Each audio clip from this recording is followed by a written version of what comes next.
हरे कृष्ण। श्रीमद् भागवतम दसम स्कंद 14वां अध्याय।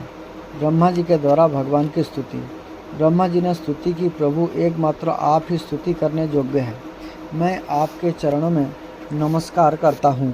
आपका यह शरीर वर्षाकालीन मेघ के समान श्यामल है। इस पर स्थिर बिजली के समान झिलमिल झिलमिल करता हुआ पीताम्बर शोभा पाता है।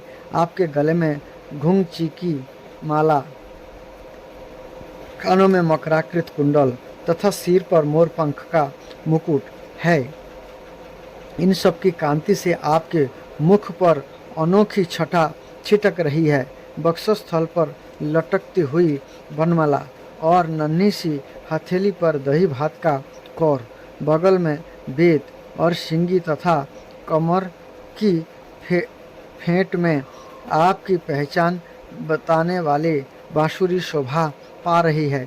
आपके कमल से सुकोमल परम सुकुमार चरण और यह गोपाल बालक का सुमधुर वेश, मैं और कुछ नहीं जानता। बस मैं तो इन्हीं चरणों पर निछावर हूँ।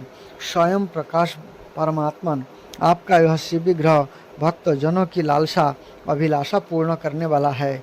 यह आपकी चिन्मयी इच्छा का मूर्तिमान स्वरूप मुझ पर आपका साक्षात कृपा प्रसाद है।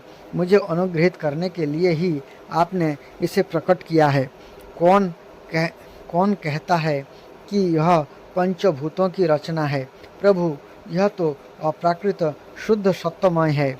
मैं जा और कोई समाधि लगाकर भी आपके इस सच्चिदानंद विग्रह की महिमा नहीं जान सकता। फिर आत्मान नंदानुभव स्वरूप साक्षात आपकी ही महिमा के तो कोई एकाग्र मन से भी कैसे जान सकता है?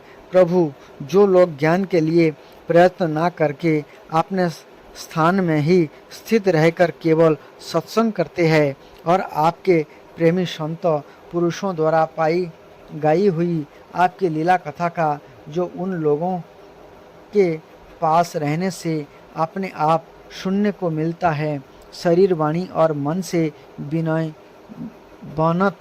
विनया बनत होकर सेवन करते हैं, यहाँ तक कि उसे ही अपना जीवन बना लेते हैं, उसके बिना जी ही नहीं सकते। प्रभु, यद्यपि आप पर त्रिलोक में कोई कभी विजय नहीं प्राप्त कर सकता, फिर भी ये आप पर विजय प्राप्त कर लेते हैं। आप उनके प्रेम के अधीन हो जाते हैं। भगवान, आपकी भक्ति सब प्रकार के कल्याण का मूल स्रोत उद्गम है। जो लोग उसे छोड़कर केवल ज्ञान की प्राप्ति के लिए श्रम उठाते और दुख भोगते हैं, उनको बस क्लेश ही क्लेश हाथ लगता है और कुछ नहीं। जैसे थोथी भूसी कूटने वाले को केवल श्रम ही मिलता है, चावल नहीं। हे अच्युत, हे अनंत, इस लोक में पहले भी बहुत से जोगी हो गए हैं। जब उन्हें जोगादि के द्वारा आपकी प्राप्ति ना हुई, तब उन्होंने अपने लौकिक और वैदिक समस्त कर्म आपके चरणों में समर्पित कर दिए। उन समर्पित कर्मों से तथा आपकी लीला कथा से उन्हें आपकी भक्ति प्राप्त हुई। इस भक्ति से ही आपके स्वरूप का ज्ञान प्राप्त करके उन्होंने बड़ी सुगमता से आपके परम पद की प्राप्ति कर ली। हे अनंत, आपके सगुण निर्गुण दोनों स्वरूपों का ज्ञान कठिन होने पर भी निर्गुण स्वरूप की महिमा इंद्रियों का प्रत्याहार करके शुद्धांत करण से जानी जा सकती है। जानने की प्रक्रिया यह है कि विशेष आकार के परित्याग पूर्वक आत्मकार अंतकरण का साक्षात्कार किया जाए। यह आत्माकारता घट पदादि रूप के समान ज्ञा नहीं है, प्रत्युत आवरण का भंग मात्र है। यह साक्षात्कार यह ब्रह्म है, मैं ब्रह्म को जानता हूँ, इस प्रकार नहीं, किंतु स्वयं प्रकाश रूप से ही होता है। परंतु भगवान, जिन समर्थ पुरुषों ने अनेक जन्मों तक परिश्रम करके पृथ्वी का एक एक परमाणु, आकाश के हिमकण, ओश की बूंदे तथा उसमें चमकने वाले नक्षत्र एवं तारों तक को गिन डाला है। उनमें भी भला ऐसा कौन हो सकता है जो आपके सगुण स्वरूप के अनंत गुणों को गिन सके। प्रभु, आप केवल संसार के कल्याण के लिए ही अवतीर्ण हुए हैं। सो भगवान, आपकी महिमा का गान तो बड़ा ही कठिन है। इसलिए जो पुरुष क्षण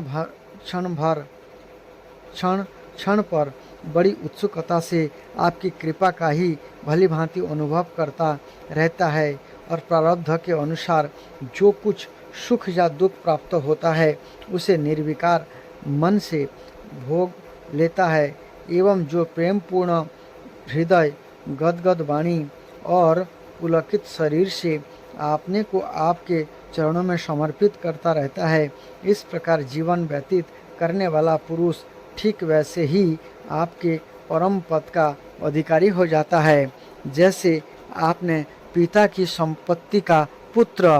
प्रभु, मेरी कुटिलता तो देखिए, आप अनंत आदि पुरुष परमात्मा है और मेरे जैसे बड़े बड़े मायावी भी आपकी माया के चक्र में है।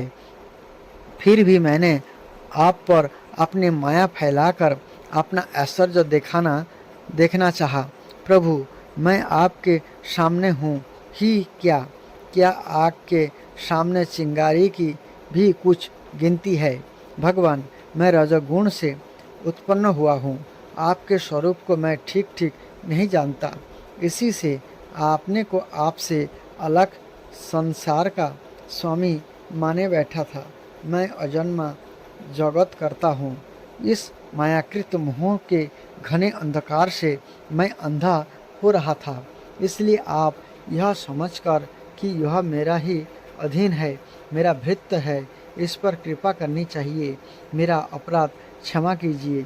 मेरे स्वामी, प्रकृति, महत्त्व, अहंकार, आकाश, वायु, अग्नि, जल और पृथ्वी रूप आवरण से घिरा हुआ यह ब्रह्मांड ही मेरा शरीर है और आपके एक एक रोम के छिद्र में ऐसे ऐसे अनगणित ब्रह्मांड उसी प्रकार उड़ते पड़ते रहते हैं जैसे झरोखे की जाली में से आने वाले सूर्य की किरणों में रज के छोटे छोटे परमाणु उड़ते हुए दिखाई पड़ते हैं। वहाँ आपने परिमाण से 3.5 हाथ के शरीर वाला अत्यंत क्षुद्र मैं, और कहाँ आपकी अनंत महिमा। वृत्तियों की पकड़ में न आने वाले परमात्मा। जब बच्चा माता के पेट में रहता है तब अज्ञानवश अपने हाथ पैर पीटता है, परंतु क्या माता उसे अपराध समझती है या उसके लिए यह कोई अपराध होता है और नहीं है। इन शब्दों से कहीं जाने वाली कोई भी वस्तु ऐसी है क्या जो आपकी कोख के भीतर ना हो। श्रुतियाँ कहती है कि जिस समय तीनों लोग प्रलयकालीन जल में लीन थे, उस समय उस जल में स्थित नारायण के नाभि कमल से ब्रह्मा का जन्म हुआ। उनका यह कहना किसी प्रकार असत्य नहीं हो सकता। तब आप ही बताइए प्रभु, क्या मैं आपका पुत्र नहीं हूँ? प्रभु, आप समस्त जीवों के आत्मा है, इसलिए आप नारायण, नार, जीव और आयन आश्रय है। आप समस्त जगत के और जीवों के अधीश्वर है, इसलिए आप नारायण, नार, जीव और आयन प्रवर्तक है। आप समस्त लोकों के साक्षी है, इसीलिए भी नारायण, नर, जीव और आयन जानने वाला है। नर से उत्पन्न होने वाले जल में निवास करने के कारण जिन्हें नारायण, नार, जल और आयन का निवास स्थान कहा जाता है, ये भी आपके एक अंश ही है। यह अंश रूप से दिखना भी सत्य नहीं है, आपकी माया ही है। भगवान, यदि आपका यह विराट स्वरूप सचमुच उस समय जल में ही था तो मैंने उसी समय उसे क्यों नहीं देखा, जबकि मैं कमल नाल के मार्ग से उसे 100 वर्षों तक जल में ढूंढता रहा। फिर मैंने जब तपस्या की तब उसी समय मेरे हृदय में उसका दर्शन कैसे हो गया। और फिर कुछ ही क्षण में यह पुनः क्यों नहीं दिखा, अंतर्ध्यान क्यों हो गया। माया का नाश करने वाले प्रभु, दूर की बात कौन करे, अभी इसी अवतार में आपने इस बाहर दिखने वाले जगत को अपने पेट में ही दिखला दिया, जिसे देखकर माता यशोदा चकित हो गई थी, जिससे वही तो सिद्ध होता है कि यह संपूर्ण विश्व केवल आपकी माया ही माया है। जब आपके सहित यह संपूर्ण विश्व जैसा बाहर दिखता है, ऐसा ही आपके उदर में भी दिखा, तब क्या यह सब आपकी माया के बिना ही आप में प्रतीत हुआ? अवश्य ही आपकी लीला है। उस दिन की बात जाने दीजिए, आज की ही लीजिए। क्या आज आपने मेरे सामने अपने अतिरिक्त संपूर्ण विश्व को अपनी माया का खेल नहीं दिखलाया है? पहले आप अकेले थे, फिर संपूर्ण ग्वाल बाल, बछड़े और छड़ी छीके भी आप ही हो गए। उसके बाद मैंने देखा कि आपके ये सब रूप चतुर्भुज है और मेरे सहित सब के सब तत्व उनकी सेवा कर रहे हैं। आपने अलग अलग उतने ही ब्रह्मांडों का रूप भी धारण कर लिया था, परंतु अब आप केवल अपरिमित और द्वितीय ब्रह्म रूप से ही शेष रह गए हैं। जो लोग अज्ञानवश आपके स्वरूप को नहीं जानते, उन्हीं को आप प्रकृति में स्थित जीवों के रूप से प्रतीत होते हैं और उन पर अपनी माया का पर्दा डालकर सृष्टि के समय मेरे अर्थात ब्रह्मा रूप से, पालन के समय अपने विष्णु रूप से और संहार के समय रुद्र के रूप में प्रतीत होते हैं। प्रभु, आप सारे जगत के स्वामी और विधाता है। अजन्मा होने पर भी आप देवता, ऋषि, मनुष्य, पशु, पक्षी और जलचर आदि योनियों में अवतार ग्रहण करते हैं, इसलिए कि इन रूपों के द्वारा दुष्ट पुरुषों का घमंड तोड़ दें और सत्पुरुषों पर अनुग्रह करें। भगवान, आप अनंत परमात्मा और जोगेश्वर है। जिस समय आप अपनी जोग माया का विस्तार करके लीला करने लगते हैं, उस समय त्रिलोकी में ऐसा कौन है जो यह जान सके कि आपकी लीला कहाँ, किस लिए, कब और कितनी होती है। इसलिए यह संपूर्ण जगत स्वप्न के समान असत्य, अज्ञान रूप और दुख पर दुख देने वाला है। आप परमानंद, परम ज्ञान स्वरूप एवं अनंत है। यह माया से उत्पन्न एवं विलीन होने पर भी आप में आपकी सत्ता से सत्य के समान प्रतीत होता है। प्रभु, आप ही एकमात्र सत्य है, क्योंकि आप सबके आत्मा जो है, आप पुराण पुरुष होने के कारण समस्त जन्म आदि विकारों से रहित है। आप स्वयं प्रकाश है, इसलिए देश, काल और वस्तु जो परम प्रकाश है, किसी प्रकार आपको सीमित नहीं कर सकते। आप उनके भी आदि प्रकाश है। आप अविनाशी होने के कारण नित्य है। आपका आनंद अखंडित है। आप में ना तो किसी प्रकार का मल है और ना अभाव। आप पूर्ण एक है। समस्त उपाधियों से मुक्त होने के कारण आप अमृत स्वरूप है।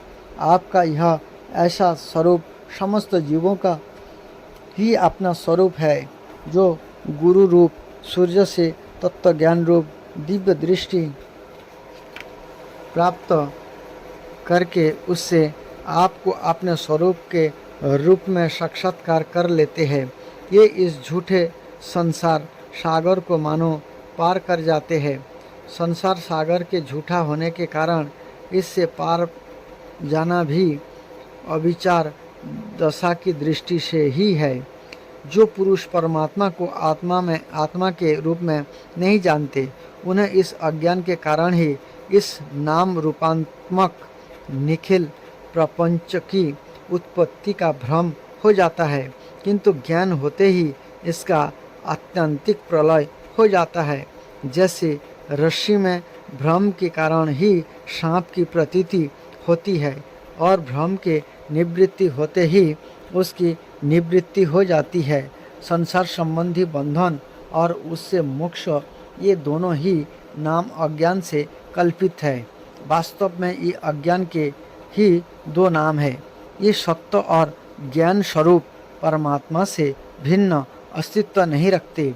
जैसे सूर्य में दिन और रात का भेद नहीं है, वैसे ही विचार करने पर अखंड चित्त स्वरूप केवल शुद्ध आत्म तत्व में न बंधन है और ना तो मोक्ष।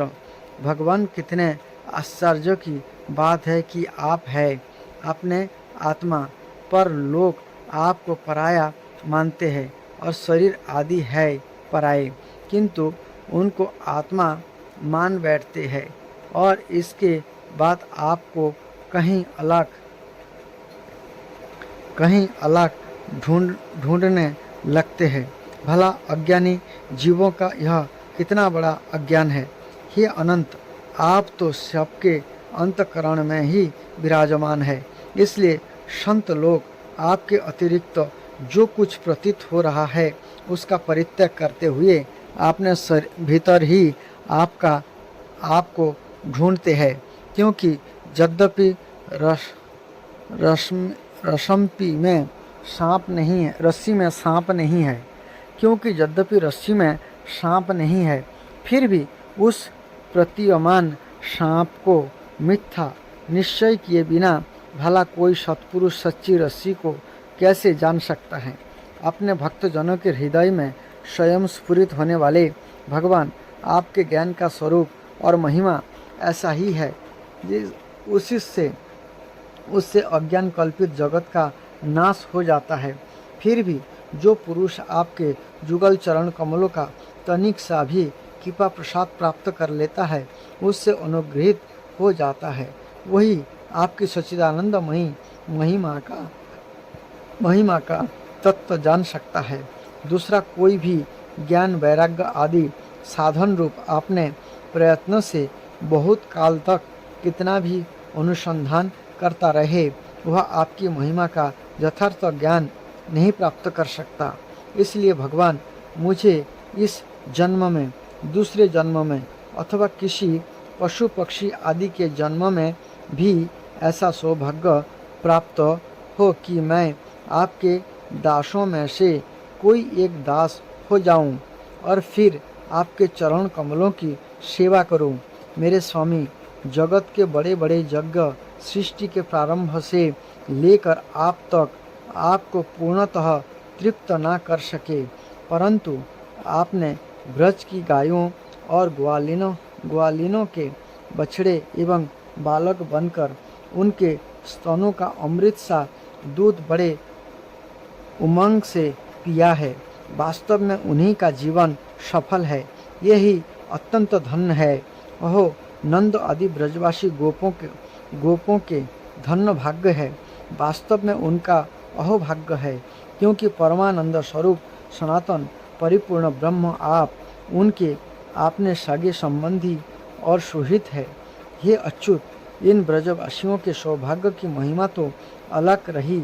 मन आदि 11 इंद्रियों के अधिष्ठात्री देवता के रूप में रहने वाले महादेव आदि हम लोग बड़े ही भाग्यवान हैं, क्योंकि इन ब्रजवासियों की मन आदि 11 इंद्रियों प्याले बनाकर हम आपके चरण कमलों का अमृत से भी मीठा, मदिरा से भी दामक मधुर मकरंद रस पान करते रहते हैं। जब इसका एक एक इंद्रियों के पान करके हम धन्य हो रहे हैं, तो समस्त इंद्रियों से उसका सेवन करने वाले ब्रजवासियों की तो बात ही क्या है। प्रभु, इस ब्रजभूमि में, किसी वन में और विशेष करके गोकुल में किसी भी जोनि में जन्म हो जाए, वही हमारे लिए बड़े सौभाग्य की बात होगी, क्योंकि यहाँ जन्म हो जाने पर आपके किसी न किसी प्रेमी के चरणों की धूलि अपने ऊपर पड़ ही जाएगी। प्रभु, आपके प्रेमी ब्रजवासियों का संपूर्ण जीवन आपका ही जीवन है। आप ही उनके जीवन के एकमात्र सर्वस्व है।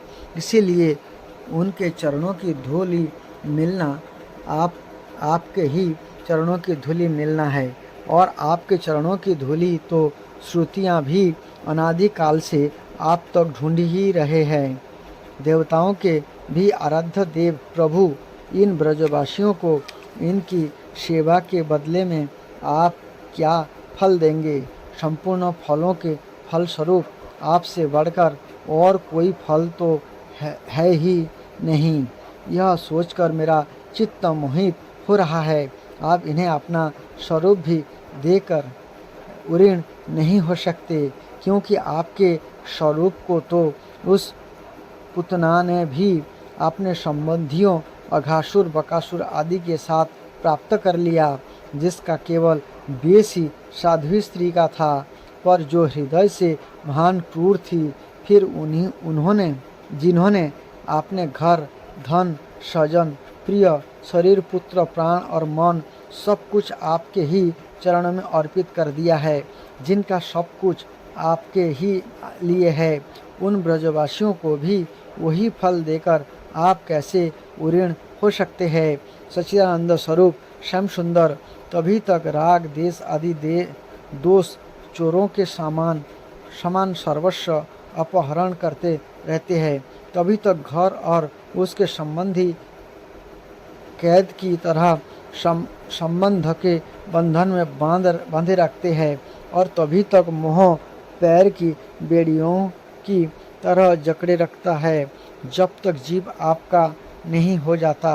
प्रभु, आप विश्व के बखेड़े से सर्वथा रहित है, फिर भी आपने शरणागत भक्तजनों को अनंत आनंद वितरण करने के लिए पृथ्वी में अवतार लेकर विश्व के समान ही लीला विलास का विस्तार करते हैं। मेरे स्वामी, बहुत कहने की आवश्यकता नहीं। जो लोग आपकी महिमा जानते हैं, ये जानते रहे। मेरे मन, वाणी और शरीर तो आपकी महिमा जानने में सर्वथा असमर्थ है। सच्चिदानंद स्वरूप श्री कृष्ण, आप सबके साक्षी है, इसलिए आप सब कुछ जानते हैं। आप समस्त जगत के स्वामी है। यह संपूर्ण प्रपंच आप में ही स्थित है। आपसे मैं और क्या कहूँ? आप मुझे स्वीकार कीजिए, मुझे अपने लोक में जाने की आज्ञा दीजिए। सबके मन प्राणों अपने रूप मधुरी से आकर्षित करने वाले श्याम सुंदर, आप यदुवंश रूप कमल को विकसित करने वाले सूर्य है। प्रभु, पृथ्वी, देवता, ब्राह्मण और पशुरूप समुद्र की अभिवृद्धि करने वाले चंद्रमा भी आप ही है। आप पाखंडियों के धर्म रूप रात्रि का घोर अंधकार नष्ट करने के लिए सूर्य और चंद्रमा दोनों के ही समान है। पृथ्वी पर रहने वाले राक्षसों के नष्ट करने वाले आप चंद्रमा, सूर्य आदि समस्त देवताओं के भी परम पूजनीय है। भगवान, मैं अपने जीवन भर महाकल्प पर्यंत आपको नमस्कार ही करता रहूं। श्री सुखदेव जी कहते हैं, परीक्षित, संसार के रचयिता ब्रह्मा जी ने इस प्रकार भगवान श्री कृष्ण की स्तुति की। इसके बाद उन्होंने 3 बार परिक्रमा करके उनके चरणों में प्रणाम किया और फिर अपने गंतव्य स्थान सत्यलोक में चले गए। ब्रह्मा जी ने बछड़े और ग्वालों को पहले ही यथास्थान पहुंचा दिया था। भगवान श्री कृष्ण ने ब्रह्मा जी को विदा कर दिया और बछड़े को लेकर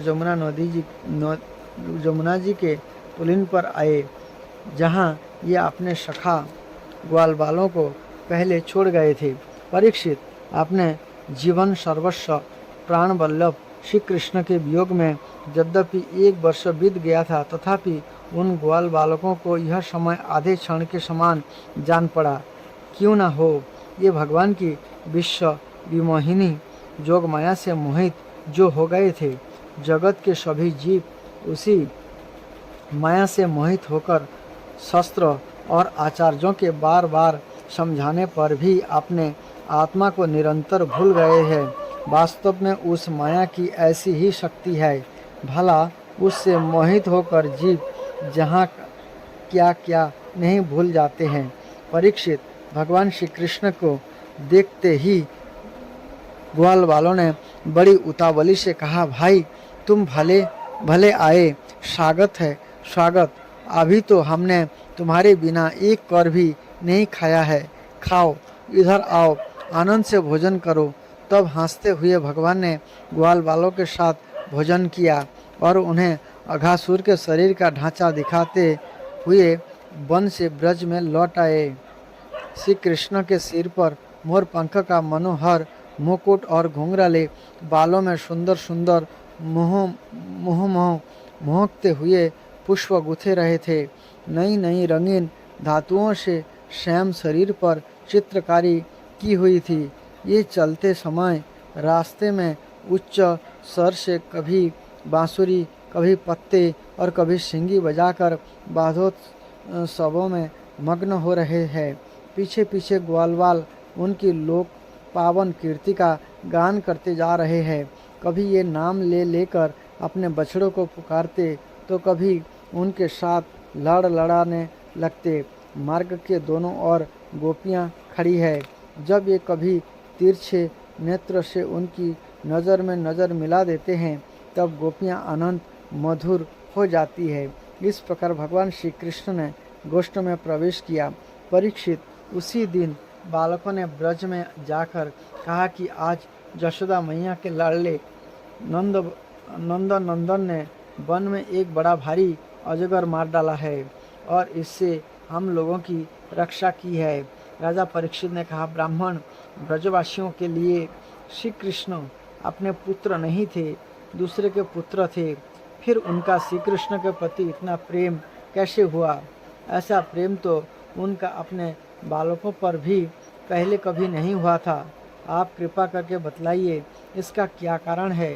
श्री सुखदेव जी कहते, राजन, संसार के सभी प्राणी अपने आत्मा से ही सबसे बढ़कर प्रेम करते हैं। पुत्र से, धन से या और किसी से जो प्रेम होता है यह तो इसलिए है कि वस्तुएं अपने आत्मा को प्रिय लगती है। राजेंद्र, वही कारण है कि सभी प्राणियों का अपने आत्मा के प्रति जैसा प्रेम होता है ऐसा अपने कहलाने वाले पुत्र, धन और गृह आदि में नहीं होता। निर्पश्रेष्ठ, जो लोग देह को ही आत्मा मानते हैं ये भी अपने शरीर से जितना प्रेम करते हैं उतना प्रेम शरीर के संबंधी पुत्र, मित्र आदि से नहीं करते। जब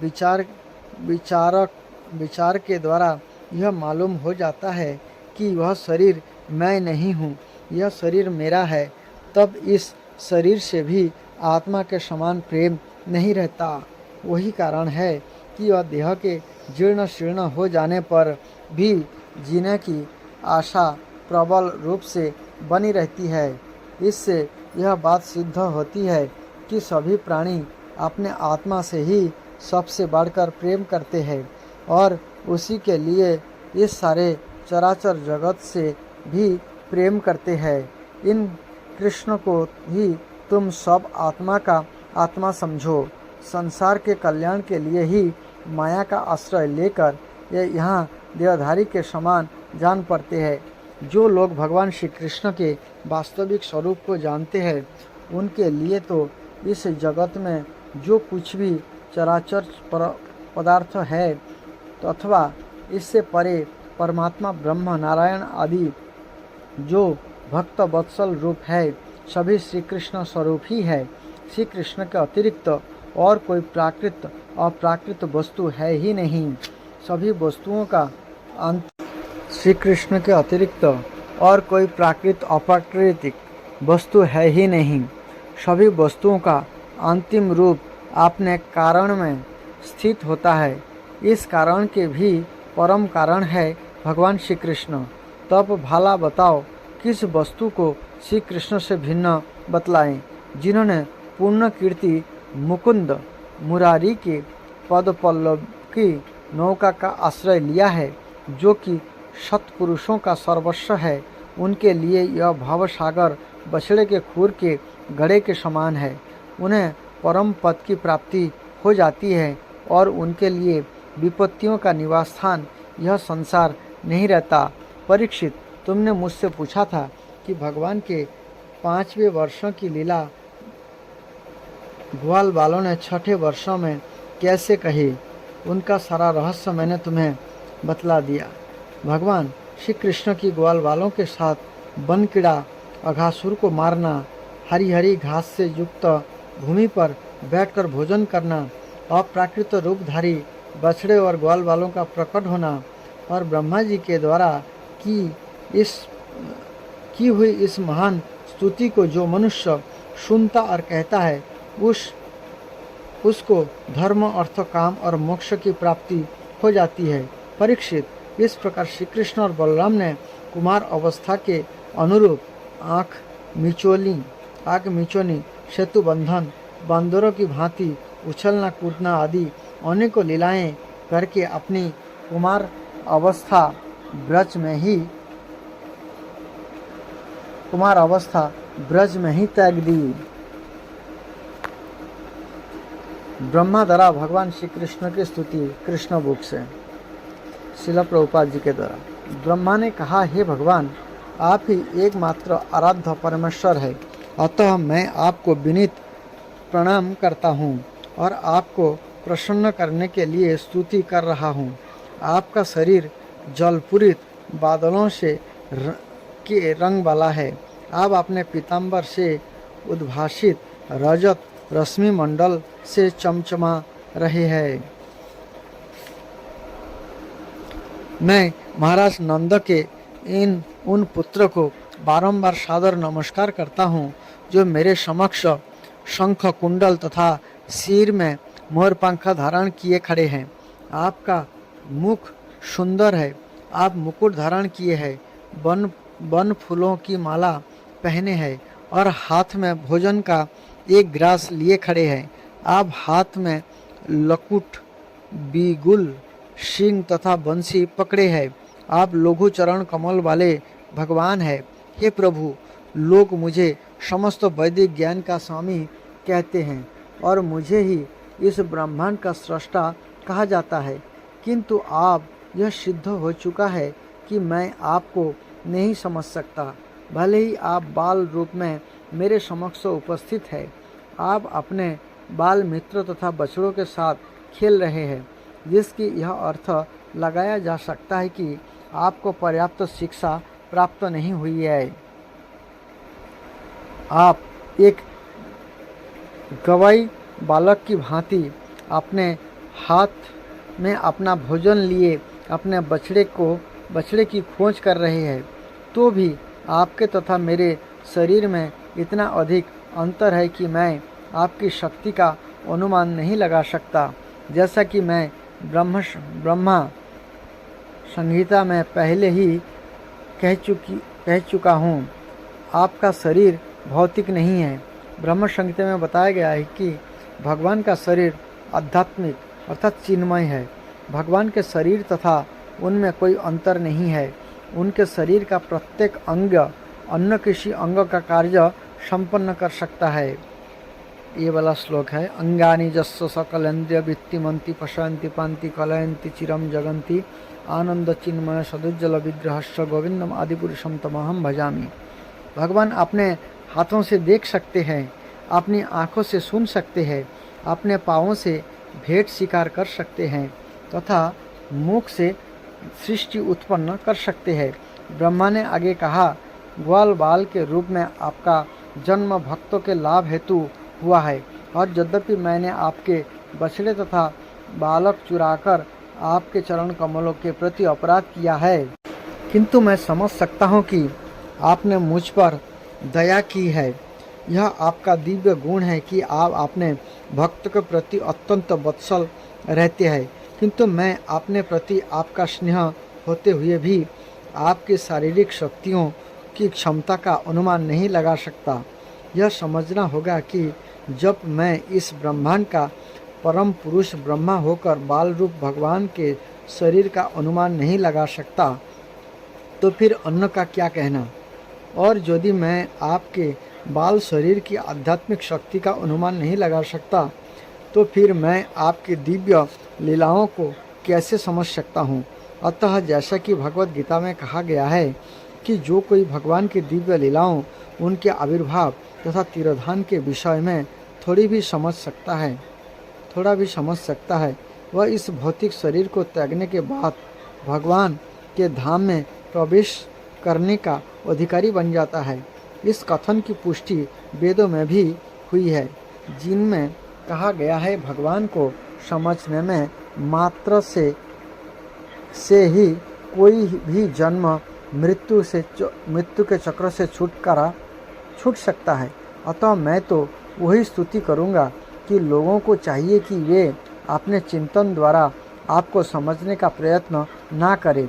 आपको समझने की सर्वोत्तम विधि वही है कि चिंतन को विनम्र भाव से त्याग कर आपके विषय में या तो आपसे सुना जाए, जैसा कि आपने ही भगवत गीता तथा अन्य समान वैदिक साहित्य में वक्तव्य दिए हैं, अथवा किसी सिद्ध भक्त से सुना जाए जिसने आपके चरण कमलों में शरण ले रखी है। मनुष्य बिना किसी ऊहापोह के भक्तों से श्रवण करे, उसे अपने सांसारिक स्थिति में परिवर्तन करने की जरूरत नहीं, उसे केवल आपका संदेश सुनना होता है।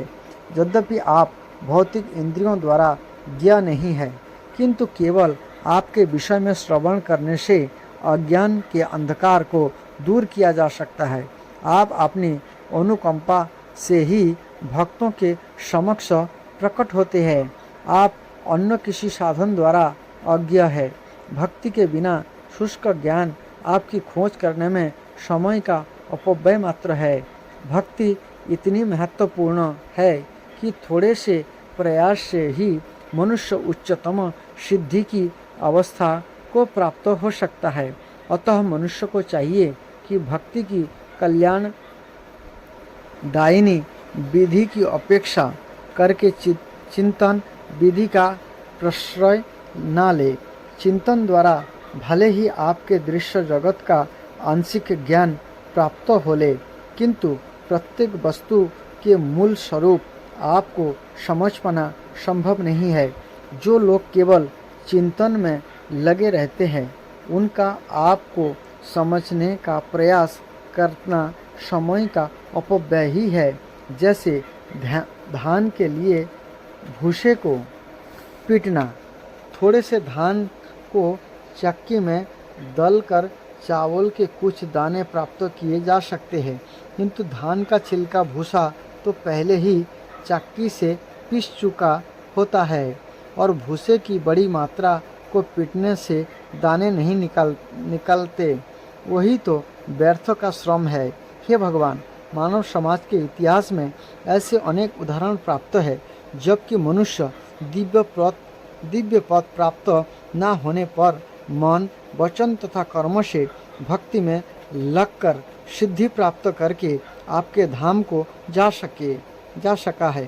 भक्ति के बिना चिंतन या ध्यान द्वारा आपको समझने की सारी विधियां व्यर्थ है। अतः मनुष्य को चाहिए कि सांसारिक कार्यों में लगे रहकर भी यह आपकी भक्ति करे और आपके दिव्य जस का श्रवण तथा कीर्तन करते हुए आपके निकट रहे। केवल श्रवण तथा कीर्तन से ही मनुष्य आपके धाम में प्रवेश करने की परम सिद्धि को प्राप्त कर सकता है। अतः यदि कोई आपके जशों का श्रवण तथा कीर्तन करते हुए आपका सान्निध्य सदा प्राप्त करता है और आपने सारे कर्म फलों को आपकी तुष्टि के लिए अर्पित करता है, तो वह सरलता से तथा प्रसन्नता पूर्वक आपके परम धाम में जा सकता है। जिन लोगों ने आपने हृदय सारे कलमश से शुद्ध कर दिए हैं, उन्हें आपका साक्षात्कार होता है। हृदय की वह शुद्धि आपके जशों के श्रवण तथा कीर्तन द्वारा संभव है। भगवान सर्वव्यापी है, जैसा कि भगवान ने स्वयं भगवत गीता में कहा है, सब कुछ मेरे द्वारा पालित है, किंतु फिर भी मैं सबों में नहीं हूँ।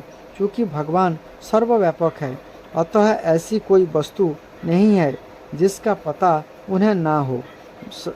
भगवान की सर्वव्यापकता कभी भी जीव के संकुचित ज्ञान में समाहित नहीं हो सकती। अतः जिस व्यक्ति ने भगवान के चरण कमलों में अपने मन को स्थिर कर लिया है, वही भगवान को कुछ हद तक समझ सकता है। मन का तो यह काम ही है कि वह इंद्रिय तृप्ति के लिए विविध विषयों के पीछे दौड़ता रहता है। अतः जो व्यक्ति आपने मन को निरंतर भगवान की सेवा में लगाए रहता है, वही मन को बस में कर सकता है और भगवान के चरण कमलों में स्थिर हो सकता है। भगवान के चरण कमलों में मन की यह एकाग्रता समाधि कहलाती है। इस समाधि अवस्था को प्राप्त हुए बिना यह भगवान के स्वभाव को नहीं समझ सकता। कुछ दार्शनिक या वैज्ञानिक विराट प्रकृति के एक एक अणु का अध्ययन कर सकते हैं। ये इतने प्रगतिशील भी हो सकते हैं कि विराट आकाश या आकाश के समस्त ग्रहों तथा नक्षत्रों के परमाणुओं का, यहाँ तक कि सूर्य या कि आकाश तारों तथा अन्य ज्योतिष्कों के चमकीले अणुओं की गणना कर सकते हैं, किंतु श्री भगवान के गुण की गणना कर पाना संभव नहीं है। जैसा कि वेदांत सूत्र के प्रारंभ में कहा गया है, परम पुरुष समस्त गुण का मूलाधार है। उन्हें सामान्यतया निर्गुण कहा जाता है। निर्गुण का अर्थ होता है गुणों से रहित, निर्गुण। किंतु निर्विशेषवादी निर्गुण शब्द का अर्थ किसी भी गुण से विहीन लगाते हैं, क्योंकि ये भगवान के गुणों का अनुमान लगाने में असमर्थ है। अतः ये इस निष्कर्ष पर पहुँचते हैं कि भगवान में कोई गुण नहीं होता। किंतु वस्तु स्थिति यह नहीं है। असल बात तो यह है कि ये समस्त गुणों के मूलाधार है। समस्त गुण, सारे गुण सदा उन्हीं से उद्भूत होते रहते हैं। अतः एक ससीम व्यक्ति किस तरह भगवान के गुणों की गणना कर सकता है? यह किसी एक क्षण के लिए भगवान के गुणों की गणना कर भी ले, किंतु दूसरे ही क्षण इन गुणों की संख्या बढ़ जाती है। अतः भगवान के दिव्य गुणों का अनुमान लगाना संभव नहीं है। इसीलिए ये निर्गुण कहलाते हैं, वे जिनके गुणों की गणना नहीं हो सकती। अतः मनुष्य को भगवान के गुणों की गणना के अनुमान का निरर्थक प्रयास नहीं करनी चाहिए। योग सिद्धि प्राप्त करने के लिए शुष्क चिंतन अर्थात ज्ञान योग या शारीरिक प्रयास करने की कोई आवश्यकता नहीं है। मनुष्य को इतना ही समझ लेना होगा कि इस शरीर में सुख तथा दुख पूर्व निर्धारित है। इस शरीर के दुखों को दूर करने या सुख प्राप्त करने के लिए विविध आसन लगाने की कोई आवश्यकता नहीं है। सर्व उत्कृष्ट मार्ग तो यह है कि मनसा वाचा कर्मणा भगवान की शरण ग्रहण की जाए और निरंतर उनकी सेवा में संलग्न रहा जाए। यह दिव्य श्रम सार्थक है, किंतु परम सत्य को समझने के अन्य सारे प्रयास असफल होते हैं। अतः कोई भी बुद्धिमान व्यक्ति चिंतन या योग शक्ति द्वारा उस परम पुरुष को समझने का प्रयास नहीं करता, अपितु वह भक्ति में लगकर भगवान पर ही आश्रित रहता है। वह जानता है कि इस शरीर के साथ जो कुछ भी होता है वह उसके पूर्व कर्म का फल है। यदि कोई इस प्रकार का सरल भक्तिमय जीवन व्यतीत करता है तो वह स्वतः भगवान के दिव्य धाम का उत्तराधिकारी बन जाता है। वास्तव में प्रत्येक जीव परमेश्वर का भिन्न अंश और भगवान का पुत्र है। प्रत्येक व्यक्ति को भगवान के दिव्य आनंद में हाथ बटाने का प्राकृतिक अधिकार है, किंतु पदार्थ के संपर्क में आने से बद्ध जीव इस उत्तराधिकार से वंचित होते रहे हैं। यदि कोई अपने आप को भक्ति में लगाने की सरल विधि अपनाता है तो वह स्वतः भौतिक कलमश से मुक्त होकर परमेश्वर के साहचर्य का दिव्य पद प्राप्त करने का अधिकारी हो जाता है। ब्रह्मा जी ने भगवान कृष्ण के समक्ष अपने आप को सर्वाधिक दंभी जीव के रूप में प्रस्तुत किया, क्योंकि ये भगवान की निजी शक्ति की परीक्षा करना चाह रहे थे। उन्होंने भगवान के ग्वालों तथा बछड़ों को इसीलिए चुरा लिया था कि जरा देखें ये इन्हें किस तरह ढूंढ पाते हैं।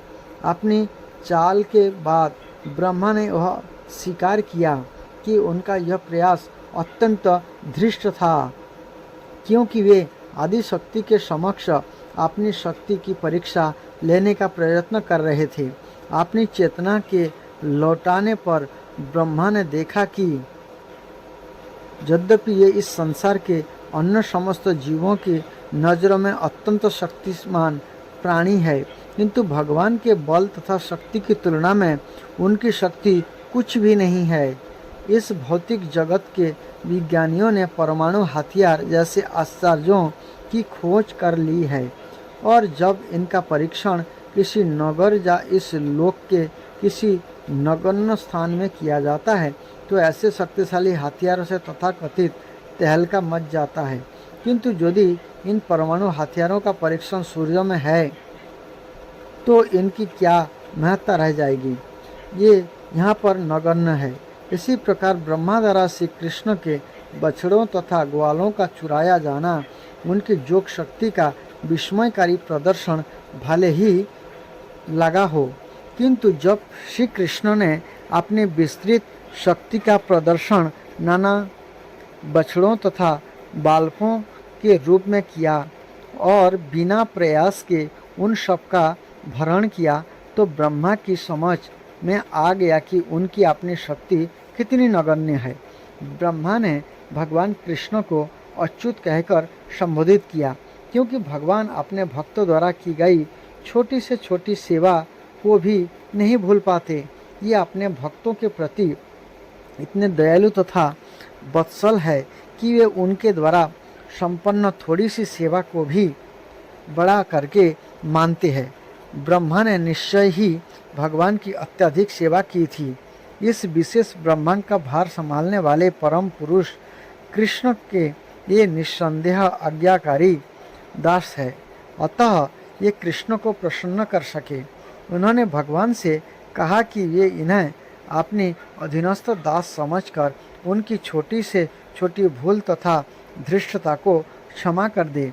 उन्होंने स्वीकार किया कि उन्हें अपने शक्तिशाली पद ब्रह्मत्व के कारण गर्व हो गया था, क्योंकि वे इस भौतिक जगत में रजोगुण के अवतार है, अतः ऐसा होना स्वाभाविक था और इसीलिए उनसे यह भूल हो गई।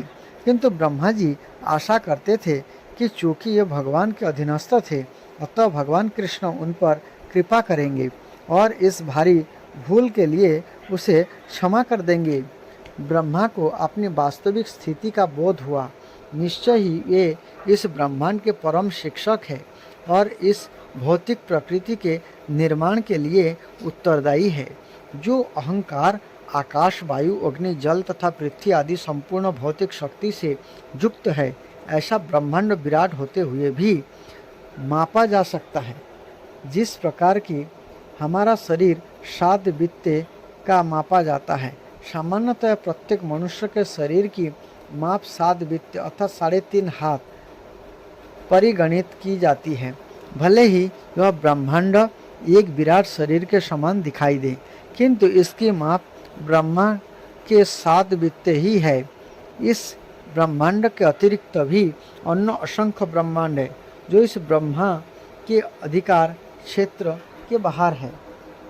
जिस प्रकार एक जालीदार खिड़की के छिद्रों में से होकर असंख्य सूक्ष्म परमाणु कण निकलते रहते हैं, उसी प्रकार महाविष्णु के रोमकूपों से लाखों करोड़ों ब्रह्मांड बीज रूप में प्रकट होते हैं और ये महाविष्णु कृष्ण के संपूर्ण विस्तार के अंश मात्र ही होते हैं। ऐसी अवस्था में यद्यपि ब्रह्मा इस ब्रह्मांड में सर्वोपरि जीव है, किंतु भगवान कृष्ण के सामने उनकी क्या विशात है। अतः ब्रह्मा ने अपनी तुलना उस शिशु से की जो अपने माता के गर्भ में रहता है। यदि वह शिशु गर्भ में अपने हाथ पैर चलाता है और इस तरह खेलते समय वह अपनी माता का शरीर स्पर्श करता है, तो क्या माता इस शिशु से नाराज होता है? निस्संदेह नहीं। इसी प्रकार ब्रह्मा चाहे कितने ही महान पुरुष क्यों ना हो, ये तथा अन्य सारे लोग भगवान के गर्भ के भीतर स्थित है। भगवान की शक्ति सर्वत्र व्याप्त है। इस सृष्टि में कोई ऐसा स्थान नहीं जहाँ वह शक्ति कार्य ना कर रही हो, क्योंकि प्रत्येक वस्तु भगवान की शक्ति के अंतर्गत है। अतः चाहे इस लोक में ब्रह्मा हो या अन्य लाखों करोड़ों ब्रह्मांडों के ब्रह्मागण हो, ये सब भगवान की शक्ति के अंतर्गत ही विद्यमान है। अतः भगवान को माता और माता के गर्भ में स्थित प्रत्येक वस्तु को उनका शिशु माना जाता है। भली माता कभी शिशु से नाराज नहीं होती, यद्यपि वह अपने पाँवों को हिला डुलाकर अपनी माता के शरीर को छूता रहता है। तब ब्रह्मा ने कहा कि उनका जन्म नारायण के नाभि कमल से हुआ, जो तीनों लोकों भूलोक, भूवलोक तथा स्वर्गलोक के विनाश के बाद खिला। यह ब्रह्मांड तीनों भागों में विभाजित है। इनके नाम है स्वर्ग, मर्त्य तथा पाताल। प्रलय अर्थात विनाश के समय ये तीनों लोक जल में विलीन हो जाते हैं। उस समय कृष्ण के पूर्ण अंश सांस नारायण जल में शयन करते हैं और क्रमशः उनकी नाभि से कमल नाल निकलता है और उस कमल पुष्प से ब्रह्मा का जन्म होता है। अतः स्वाभाविक तौर पर निष्कर्ष निकाला है कि नारायण ब्रह्मा की माता है। चूँकि ब्रह्मांड के विनाश के पश्चात भगवान समस्त प्राणियों के आश्रय है, अतः ये नारायण कहलाते हैं। नर का अर्थ है समग्र जीवात्माएं तथा अयन का अर्थ है आश्रय अर्थात वासस्थान। गर्भोदकशाही विष्णु को नारायण कहा जाता है, क्योंकि ये जल पर शयन करते हैं। साथ ही समस्त सजीव प्राणियों के आश्रय भी है। इसके अतिरिक्त नारायण प्रत्येक व्यक्ति के हृदय में उपस्थित है, जैसा कि भगवत गीता में पुष्टि की गई है। इस अर्थ में भी ये नारायण है, क्योंकि आश्रय के साथ साथ अयन का अर्थ ज्ञान का स्रोत भी है। भगवत गीता में इसकी भी पुष्टि हुई है कि जीव की स्मृति हृदय के भीतर परमात्मा की उपस्थिति के कारण है। शरीर परिवर्तन होने पर प्राणी अपने गत जीवन की हर बात भूल जाता है, किंतु इसके हृदय में भगवान नारायण का वास होने के कारण उसे अपनी पूर्व इच्छा के अनुसार कर्म करने का स्मरण उन्हीं के द्वारा कराया जाता है। ब्रह्मा जी यह सिद्ध करना चाहते थे कि कृष्ण आदि नारायण है, ये ही नारायण के स्रोत है और नारायण बहिरंगा शक्ति माया के प्रदर्शन नहीं अपितु आध्यात्मिक शक्ति के विस्तार है। बहिरंगा शक्ति या माया के कार्य इस दृश्य जगत की उत्पत्ति के बाद ही प्रकट हो पाते हैं और नारायण की आदि आध्यात्मिक शक्ति सृष्टि रचना के पहले से कार्यशील थी। अतः नारायण से कारणोदकशाही विष्णु तक, कारणोदकशाही विष्णु से गर्भोदकशाही विष्णु तक, गर्भोदकशाही विष्णु से क्षीरोदकशाही विष्णु तक और क्षीरोदकशाही विष्णु से जन जन के हृदय में वास करने वाले नारायण के विस्तार कृष्ण के विस्तार और उनकी आध्यात्मिक शक्ति की अभिव्यक्तियां हैं। उनका संचालन भौतिक शक्ति माया द्वारा ना होने के कारण ये क्षणिक नहीं है। माया द्वारा संचालित कोई भी वस्तु क्षणिक होती है, किंतु आध्यात्मिक शक्ति द्वारा संचालित कोई भी वस्तु शाश्वत है। ब्रह्मा ने अपने कथन की पुनः पुष्टि की कि भगवान श्री कृष्ण आदि नारायण है। उन्होंने कहा कि विराट शरीर आप भी गर्भोदक सागर में लेटा हुआ है। ये इस प्रकार बोले, ब्रह्मांड रूपी यह विराट शरीर आपकी शक्ति की एक अन्य अभिव्यक्ति है। जल में शयन करने के कारण वह विराट रूप नारायण भी है और हम सब इस नारायण रूप के गर्भ में स्थित है। मुझे आपके भिन्न नारायण रूपों का सर्वत्र दर्शन हो रहा है। मैं आपका दर्शन जल में, आपके हृदय में और आपने समक्ष भी कर रहा हूँ। आप ही आदि नारायण है। हे प्रभु, आपने इस अवतार में यह सिद्ध कर दिया है कि आप माया के परम नियंता है। आप इस जगत में रहते हैं, किंतु वह सारा जगत आपके भीतर है। यह तथ्य आप पहले ही सिद्ध कर चुके हैं जब आपने अपनी माता के समक्ष अपने मुख के भीतर सारे ब्रह्मांड का प्रदर्शित किया था। आप बिना किसी बाहरी सहायता के अपनी जोग माया की अकल्पनीय शक्ति से ऐसी वस्तुएं बना सकते हैं। हे कृष्ण, इस समय हम जिस सारे दृश्य जगत को देख रहे हैं वह आपके शरीर के भीतर है, फिर भी मैं आपको शरीर के बाहर देख रहा हूँ और आप भी मुझे बाहर देख रहे हैं। ऐसे कार्य आपकी अकल्पनीय शक्ति से प्रभावित हुए बिना कैसे घटित हो सकता है। यहाँ पर ब्रह्मा ने इस बात पर बल दिया कि श्री भगवान की अकल्पनीय अचिंत शक्ति को स्वीकार किए बिना वस्तुओं की जिस रूप में है उस रूप में व्याख्या नहीं की जा सकती। उन्होंने आगे कहा, हे प्रभु, यदि हम अन्य सारी बातें छोड़कर केवल आज जो कुछ हुआ है, मैंने जो देखा है, इस पर विचार करें तो क्या यह सब आपकी अचिंत शक्ति के कारण नहीं हुआ। सर्वप्रथम मैंने आपको अकेला देखा, तत्पश्चात आपने अपना विस्तार अपने ग्वाल मित्र बछड़ों तथा वृंदावन की प्रत्येक वस्तु में कर लिया। फिर मैंने आपको तथा सारे बालकों तथा बछड़ों को चतुर्भुज विष्णु के रूप में देखा, जिसकी पूजा सारे तत्व तथा मुझ सहित सारे देवता कर रहे थे। ये फिर से ग्वाल बाल अदृश्य हो गए और आप पूर्ववत अकेले रह गए।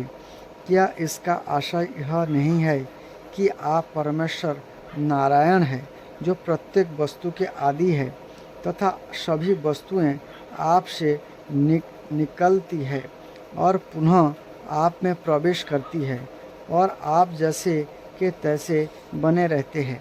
जो व्यक्ति आपकी अचिंत शक्ति से परिचित नहीं है वह यह नहीं समझ सकते कि अकेले आप ही सृष्टा ब्रह्मा, पालक विष्णु तथा संहारकर्ता शिव के रूप में अपना विस्तार करते हैं।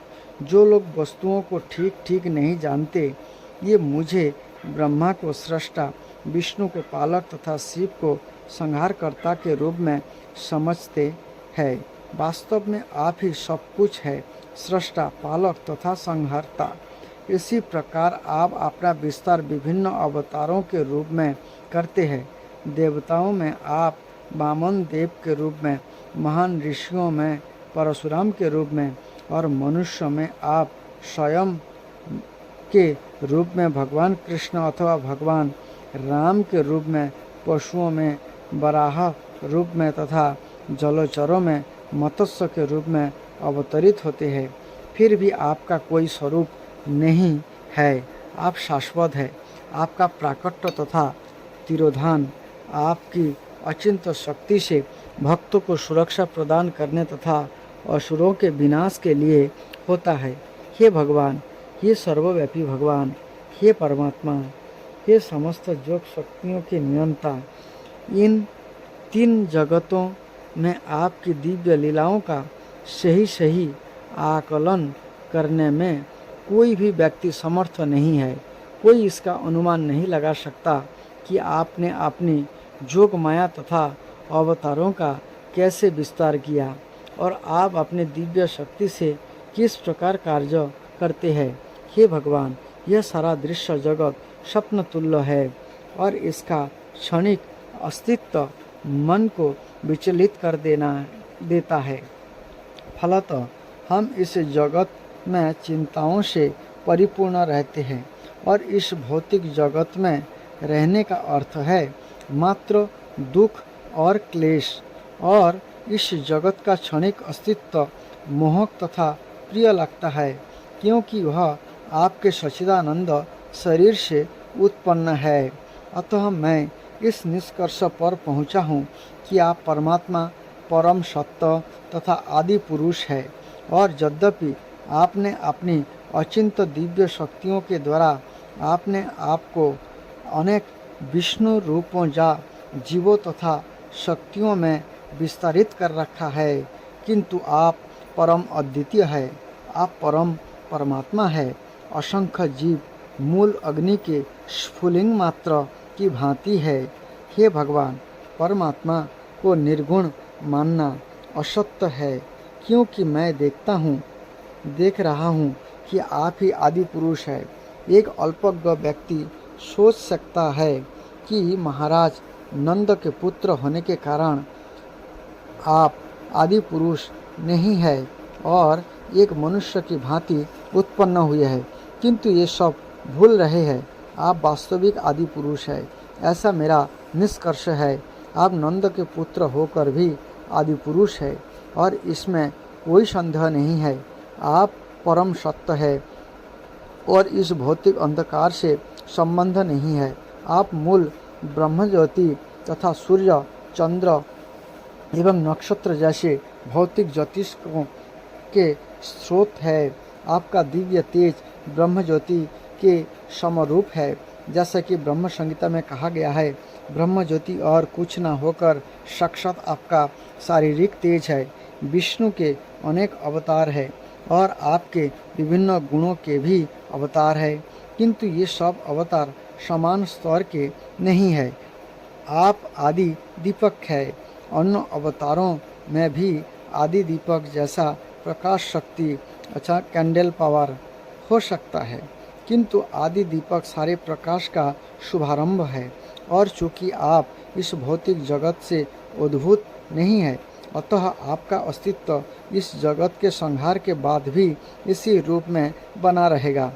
चूँकि आप आदि पुरुष हैं, अतः आपको गोपाल तापनी उपनिषद तथा ब्रह्म संहिता में गोविंदम आदि पुरुषम कहा गया है।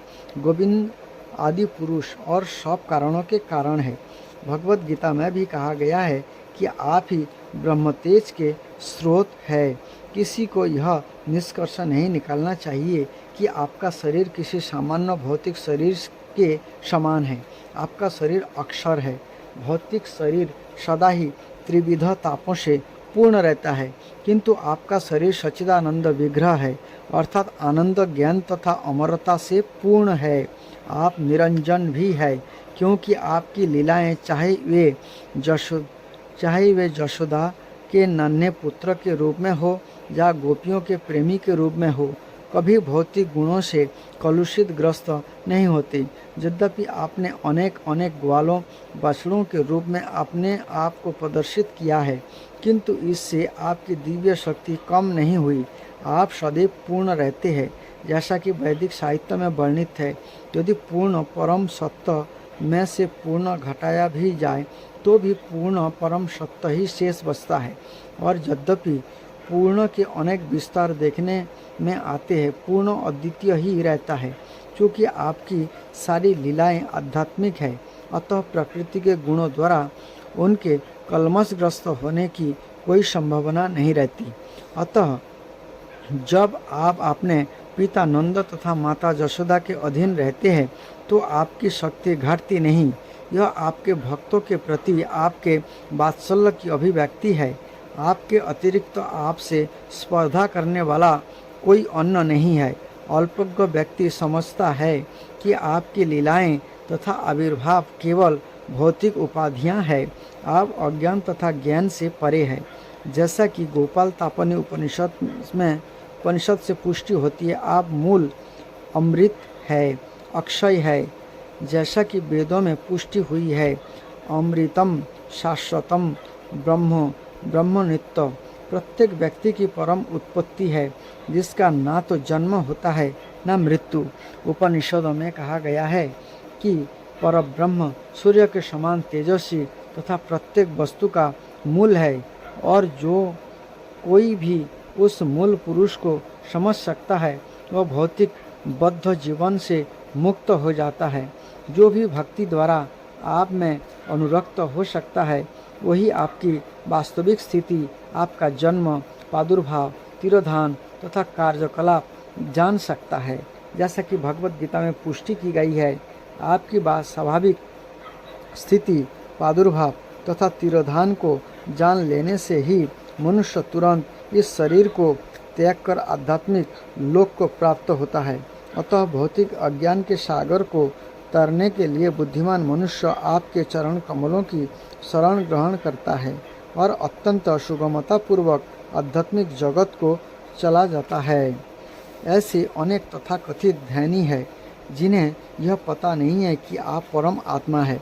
जैसे कि भगवत गीता में कहा गया है, आप प्रत्येक हृदय में स्थित परम आत्मा है, अतः आपसे परे किसी वस्तु के विषय में ध्यान करने की कोई आवश्यकता नहीं है। जो भी आपके मूल कृष्ण रूप में ध्यान में सदा मग्न रहता है वह भौतिक अज्ञान सागर को सरलता से पार कर लेता है। किंतु जो लोग यह नहीं जानते कि आप परम आत्मा है, ये अपने तथाकथित ध्यान के बावजूद इसी संसार में रहते जाते हैं।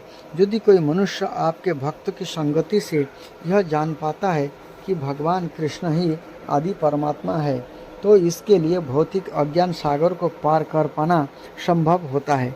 उदाहरणार्थ, जो ही मनुष्य रस्सी को सर्प समझ लेता है यह भयभीत हो जाता है, परंतु जैसे ही वह समझ जाता है कि वह रस्सी सांप नहीं है, वह भय से मुक्त हो जाता है। अतः जो आपके व्यक्तिगत उपदेशों द्वारा आपको समझ जाता है, जैसे कि भगवत गीता का कथन है, या जो आपके शुद्ध भक्तों के उपदेशों के माध्यम से आपको जान लेता है, जैसे कि भागवतम, श्रीमद् भागवतम तथा अन्य वैदिक साहित्य में कहा गया है, और या अनुभव करने लगता है कि आप ज्ञान के चरम लक्ष्य है, तो उसे इस जगत से और अधिक डरने की आवश्यकता नहीं रह जाती। तथाकथित मुक्ति तथा बंधन उस व्यक्ति के लिए निरर्थक है जो आपकी भक्ति में पहले ही लग चुके हैं। जिस प्रकार जो व्यक्ति यह जान लेता है कि यह सर्प नहीं अपितु रस्सी है, यह भय से रहित हो जाता है। भक्त जानता है कि यह भौतिक जगत आपका है, अतः वह अपनी प्रत्येक वस्तु को आपकी दिव्य प्रेमा भक्ति में लगा देता है। इस प्रकार उसके लिए कोई बंधन नहीं रहता। जो व्यक्ति पहले से सूर्य लोक में स्थित हो, उसके लिए दिन या रात में सूर्य या उदय या अस्त का प्रश्न ही नहीं उठता। यह भी कहा जाता है कि आप सूर्य तुल्य है और माया अंधकार जैसा है। सूर्य की उपस्थिति में अंधकार होने का प्रश्न ही नहीं उठता। अतः जो लोग आपकी सेवा में लगे रहकर आपके समक्ष रहते हैं, उनके लिए बंधन या मोक्ष का प्रश्न ही नहीं रह जाता। ये पहले से ही मुक्त है। दूसरी ओर जो लोग आपके चरण कमलों की शरण ग्रहण किए बिना ही अपने आप को मुक्त समझते हैं, ये नीचे गिर जाते हैं, क्योंकि उनकी बुद्धि विमल नहीं होती। अतः यदि कोई वह सोचता हो कि परमात्मा आपसे भिन्न कोई वस्तु है और इस तरह यह परमात्मा को या परम ब्रह्म को अन्यत्र जंगलों या हिमालयों की गुफाओं में ढूंढता है, तो उसकी दशा अत्यंत दयनीय है।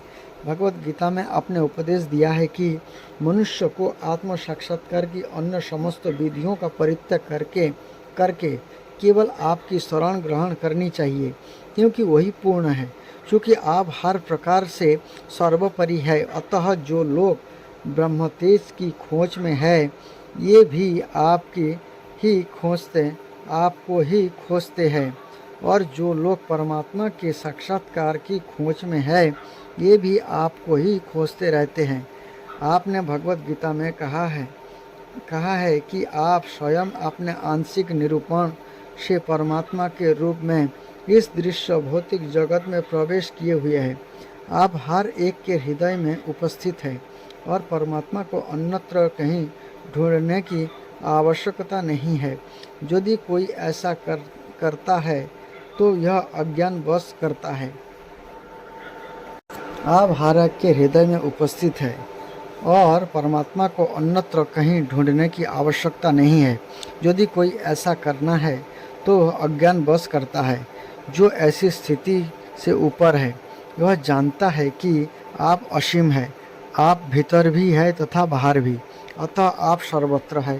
परमात्मा को अन्यत्र ना ढूंढकर भक्त अपने मन को अपने भीतर आप पर ही एकाग्र करता है। वास्तव में जो ध्यात्म बुद्धि से मुक्त है, ये भी आपकी खोज कर सकते हैं, अन्य कोई नहीं कर सकता। रस्सी को सर्प समझने की उपमा केवल उन पर लागू होती है जो आप भी आपके विषय में अज्ञानी बने हुए हैं। वास्तव में जब मनुष्य रस्सी को सांप समझ लेता है तो उसका अस्तित्व केवल मन के भीतर है। इसी तरह माया का अस्तित्व केवल मन के भीतर होता है। माया आपके प्रति अज्ञानता के अतिरिक्त और कुछ भी नहीं है। जब कोई आपके व्यक्तित्व को भूल जाता है वह माया की बद्ध अवस्था में रहता है। अतः जो भीतर तथा बाहर से आप में स्थिर हो चुका है वह मोहग्रस्त नहीं होता। जिसे कुछ भक्ति प्राप्त हो चुकी हो वह आपकी महिमा को समझ सकता है। यदि कोई ब्रह्म साक्षात्कार या परमात्मा साक्षात्कार के लिए भी प्रयास करता हो तो वह आपके विभिन्न रूपों को तब तक नहीं समझ पाता जब तक वह भक्ति का थोड़ा सा फल ना पा ले। कोई व्यक्ति अनेक निर्विशेषवादियों का गुरु हो सकता है या जंगल अथवा पर्वत की गुफा में जा सकता है और अनेक वर्षों तक साधु की तरह ध्यान कर सकता है, किंतु वह तब तक आपकी महिमा को नहीं समझ सकता जब तक उसे कुछ भक्ति प्राप्त ना हो ले। ब्रह्म साक्षात्कार या परमात्मा साक्षात्कार तब तक संभव नहीं हो पाता जब तक कि भक्ति का विचित्र प्रभाव उसका स्पर्श नहीं कर लेता, भले ही कोई वर्षों तक खोज क्यों ना करे। हे प्रभु, मेरी प्रार्थना है कि इस जन्म में या अगले जन्म में मैं जहाँ भी जन्म लूँ मुझे आपका एक भक्त बना जाने का सौभाग्य प्राप्त हो। मैं चाहे जहाँ भी हूँ, मेरी प्रार्थना है कि मैं आपकी भक्ति में लगा रहूं। मुझे इसकी तनिक भी परवाह नहीं कि भविष्य में मुझे कैसा जीवन प्राप्त होगा, क्योंकि मैं देखता हूँ कि गांवों तथा गोवों तथा बछड़ों या ग्वाल बालों के रूप में भी भक्त इतने भाग्यवान होते हैं कि आपकी दिव्य प्रेमा भक्ति तथा साहचर्य में लगे रहते हैं। अतः मेरी इच्छा है कि मैं वर्तमान की भांति सम्मानित पुरुष ना होकर उन्हीं के समान बनूं, क्योंकि मैं अज्ञान से पूर्ण हूँ। वृंदावन की गोपिकाएं तथा गौएं इतनी भाग्यवान है कि ये आपको आपने स्तन का दूध दे सकी है। वे व्यक्ति जो बड़े बड़े यज्ञ करने में लगे रहते हैं तथा अनेक कीमती बकरों की बलि चढ़ाते हैं, ये आपको ठीक से नहीं समझ पाते, किंतु केवल भक्ति करने से ये अनजान ग्राम वस्तुएं तथा गौएं आपको आपने दुग्ध से प्रसन्न कर सकी है। आपने जो जी भरकर उनका दूध पान किया है, फिर भी आप यज्ञ में व्यस्त लोगों को कभी भी इतने संतुष्ट नहीं हुए। अतः मुझे महाराज नंद, माता जशोदा तथा गोपियों के भाग्य पर आश्चर्य हो रहा है, क्योंकि आप परम सत्य श्री भगवान के रूप में उनके अत्यंत प्रिय पात्र है। हे प्रभु, इन वृंदावन वासियों के सौभाग्य को कोई भी भली भांति नहीं जान सकता। हम सारे देवता जीवों की विविध इंद्रियों को नियंत्रण करते हैं और हम इसी पर गर्वित रहते हैं, किंतु हमारी स्थिति तथा इन वृंदावन वासियों की स्थिति की कोई तुलना नहीं की जा सकती, क्योंकि आपने संवेदनात्मक कार्यों से आपकी उपस्थिति तथा संगति का वास्तविक आनंद उठा रहे हैं। भले ही हमें इंद्रियों के नियामक होने का गर्व हो, किंतु जहाँ के वृंदावनवासी इतने दिव्य है कि ये हमारे नियंत्रण में नहीं आते। वास्तव में ये आपकी सेवा के माध्यम से इंद्रियों का सुख उपभोग कर रहे हैं। अतः इसे मैं अपना परम सौभाग्य मानूंगा यदि भविष्य में मुझे वृंदावन की इस स्थली में जन्म लेने का सुअवसर प्राप्त हो सके। अतः हे प्रभु, मुझे ना तो भौतिक ऐश्वर्य की कामना है, ना मुक्ति की है। आपके चरण कमलों में वही विनती प्रार्थना है कि आप इस वृंदावन जंगल के अंतर्गत मुझे किसी भी प्रकार का जन्म दे, जिससे मुझे वृंदावन के कुछ भक्तों की चरण रस प्राप्त करने का अवसर मिल सके। यदि मुझे इस भूमि पर तुच्छ घास बनकर उगने का अवसर दिया जाए तो वह मेरे लिए अत्यंत कल्याणकारी जन्म होगा, किंतु यदि मैं इतना भाग्यशाली ना हूँ कि वृंदावन जंगल के अंतर्गत जन्म ले सकूं, तो वृंदावन के बाहर के क्षेत्र परिक्रमा में ही मुझे जन्म लेने की अनुमति दी जाए, जिससे भक्तगण चलते समय मेरे ऊपर चरण रख सके। वह भी मेरे लिए परम सौभाग्य होगा। मैं तो ऐसे जन्म की कामना करता हूँ जिससे मैं भक्तों की चरण रस से धूसरित होता रहूं, क्योंकि मैं देख रहा हूँ कि जहाँ सारे व्यक्ति कृष्ण भावनामृत से ओतप्रोत है, ये मुकुंद अथवा कृष्ण के चरण कमलों के अतिरिक्त अन्य किसी को नहीं जानते। निस्संदेह सारे वेद उन्हीं की खोज करते हैं। भगवत गीता में इसकी पुष्टि की गई है कि वैदिक ज्ञान का उद्देश्य कृष्ण की खोज है। ब्रह्म संहिता में कहा गया है कि वैदिक साहित्य के क्रमबद्ध अध्ययन से भगवान श्री कृष्ण को प्राप्त कर पाना कठिन है, किंतु शुद्ध भक्त की कृपा से ये सहज उपलब्ध हो सकते हैं। वृंदावन के शुद्ध भक्त भाग्यशाली है, क्योंकि ये पूरे समय मुकुंद भगवान कृष्ण का दर्शन करते रहते हैं। मुकुंद शब्दों को दो प्रकार से समझा जा सकता है। मुख का अर्थ है मोक्ष, भगवान कृष्ण मोक्ष देने वाले हैं, अर्थात दिव्य आनंद के दाता है। यह शब्द उनके हास्यमय मुख का भी घोतक है, जो कुंद पुष्प की तरह है। कुंद एक अत्यंत सुंदर फूल है, तो हंसता जैसा प्रतीत होता है, इसलिए यह उपमा दी जाती है। वृंदावन के विशुद्ध भक्तों तथा अन्य भक्तों में वही अंतर है कि वृंदावन के वासियों में कृष्ण के सान्निध्य के अतिरिक्त कोई अन्य कामना नहीं रहती। कृष्ण भक्तों पर निरंतर दयालु होने के कारण उनकी इच्छाओं को पूरा करते हैं, और चूंकि वे कृष्ण का निरंतर साहचर्य चाहते हैं, इसीलिए भगवान इसके लिए सदा तैयार रहते हैं। वृंदावन के भक्त स्वाभाविक प्रेमी भी है।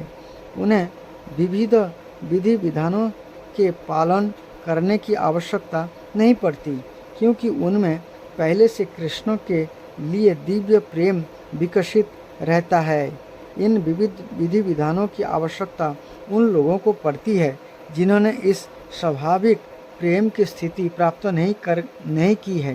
ब्रह्मा भी भगवान के भक्त हैं, किंतु ये एक सामान्य भक्त है जिन्हें विधि विधानों का पालन करना होता है। ये कृष्ण से प्रार्थना करते हैं कि उन्हें वृंदावन में जन्म लेने का अवसर प्राप्त हो, जिससे सहज प्रेम की स्थिति को प्राप्त कर सके। ब्रह्मा ने आगे कहा, हे भगवान, कभी कभी मैं शंकित हो जाता हूँ कि आप इन वृंदावन वासियों की भक्ति से किस प्रकार उऋण हो सकेंगे। ब्रह्मा ने आगे कहा, हे भगवान, कभी कभी मैं शंकित हो जाता हूँ कि आप इन वृंदावन वासियों की भक्ति से किस प्रकार उऋण हो सकेंगे। यद्यपि मैं जानता हूँ कि आप समस्त आशीषों के परम स्रोत हैं, किंतु मैं यह सोचकर आशंका में पड़ जाता हूँ कि आप वृंदावन के वासियों की जितनी सेवा प्राप्त कर रहे हैं, उनसे किस प्रकार उऋण हो सकेंगे। मैं सोचता हूँ कि आप कितने दयालु, कितने उदार है कि पुतना भी, जो अत्यंत वात्सल्यमयी माता का वेश धारण करके आपको ठगने आई थी, मोक्ष तथा असली माता का पद प्राप्त कर सकी। उसी कुल के अन्य असुरों यथा बकासुर तथा अघासुर तथा बकासुर को भी मोक्ष मिला और वे आपको पा सके। ऐसी अवस्था में मुझे आश्चर्य हो रहा है। इन वृंदावन वासियों ने आपको सर्वस्व, अपना शरीर, मन, प्रेम तथा घर, अपना धन दौलत अर्पित कर दिया है।